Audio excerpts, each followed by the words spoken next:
Hi everyone, Michael Fischer of Client First Financial coming to you from the Osaic conference in San Antonio, the Connect Ed conference.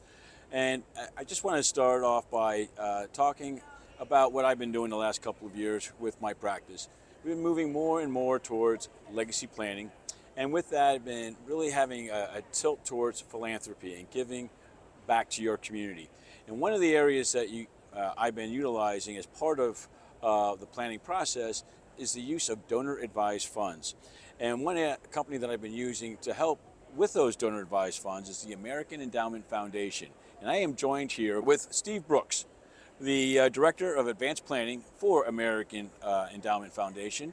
Steve, thanks for joining me today. Thanks for having me, Michael. And I just want a basic overview. Can you just explain what is a donor-advised fund exactly? Yeah, well, a lot of people know it's a good question. A lot of people know what a family foundation is, or a private foundation. A donor-advised fund's a lot like that, except it's a lot easier for the family to administer. They don't have to get an attorney involved to open a charitable vehicle like a foundation.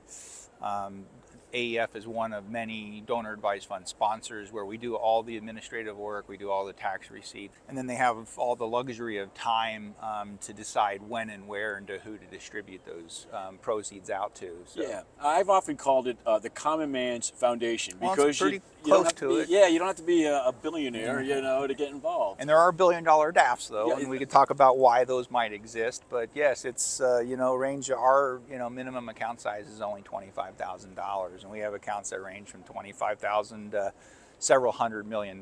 So it's definitely a common person's tool. Yes. If you want to say common, but yeah. I mean, I always think of anybody that has taken the step additionally to have a donor advised fund or a foundation. Their families are becoming even more philanthropically inclined and more thoughtful about their approach. Yeah. Now, with that in mind, are you finding that more and more people are giving back to their communities, whether it's through a donor-advised fund or just doing the normal peanut butter giving, where they give $100 here, $100 there? Yeah. Do you see that? You see both, right? And you're seeing more people take advantage of the tax benefits of giving appreciated assets. Because if you think about it.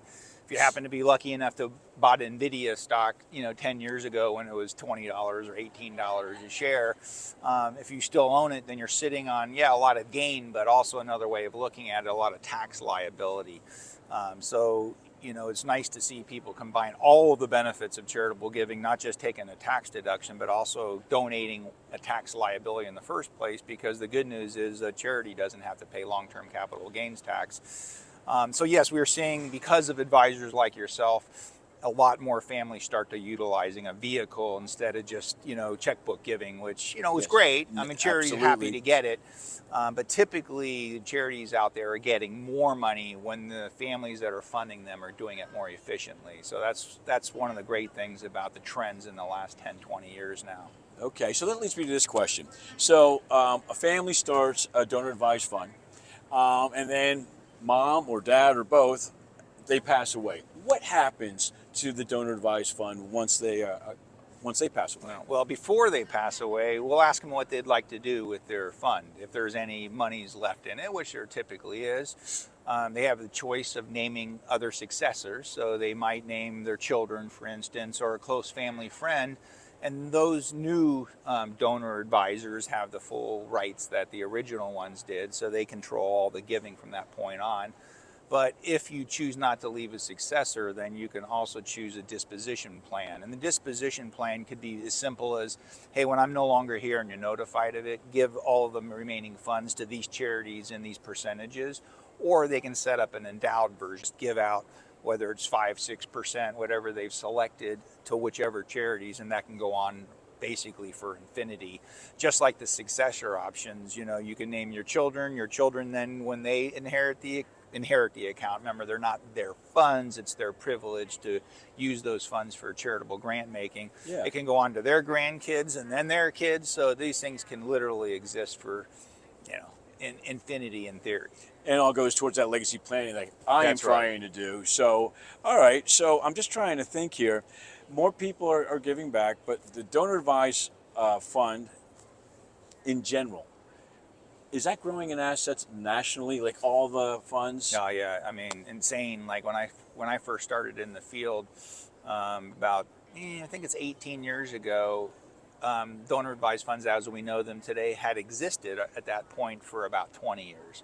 And at the time I joined, there was about 75,000 families in the U.S. that had a donor advised fund. So it took almost 20 years to get 75,000 of them. Now there's over 2 million just Okay, wow. 18 years later. So because of advisors like yourself and people just seeing more and more in writing about it, they're now starting to fully utilize the accounts. But we still think we're only in the second or third inning for the number of people that could benefit from having one. I'm going to ask you just one more question. This one's a little bit technical. Technical for the audience, not necessarily technical for us. But one of the things that a person can do when they reach 70 and a half, they can take the required minimum distribution and give it to a charity, and what is it, QRD or QCD? QCD. QCD. I've heard that it was being talked about in the big beautiful bill that we could then take that same concept and give it to a donor advised fund. Did that pass or no? No, not yet. There was discussions about it. It's a little disappointing because, you can give $100,000 away. A lot of people have a hard time, figuring out at one particular time to give away $100,000 to a charity. It's a phenomenal benefit to be able to pass through that RMD if the family doesn't need it. They're just going to have to identify sort of what we would call an end charity without the intermediary of the DAF. But it's still a very good planning element to use. Absolutely.